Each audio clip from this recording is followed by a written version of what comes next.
Boba कथा कहि पाउनी कथा ये पार्टी खोलिले राख बुझिलु कथा कहले ओछार मास घडगडी ताके ना कोन ये के जानितु ता ना कोन छिति छुआल सिंह एता ता ता ता गीता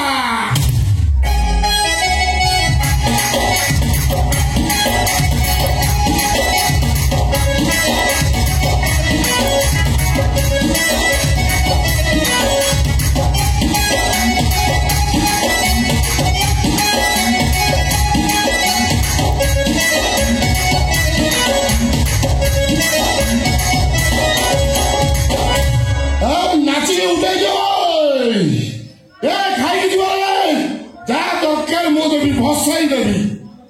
आज्ञा परिचय देवटा भूल जाइए आज्ञा नमस्कार मुझे आज जो सान भाई बाहर एठार उपस्थित थे समस्त बरजात्री और अतिथि मान निमंत्रण करसंता बुधवार संध्या 7 घटिया समय मो सान भाई मैरेज रिसेप्शन पार्टी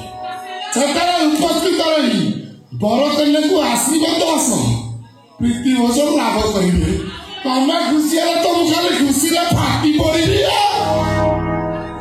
केते काम कथा कते मो भस पड़ी जाइछि कह आज्ञा बर बो गलनी बेदिकी बाहर कार्य हो मु तो मते किछि हबो ना आपण आइछथि वाला खाइ किछि खाइ सहित एटा अछि हमर तो सब आमे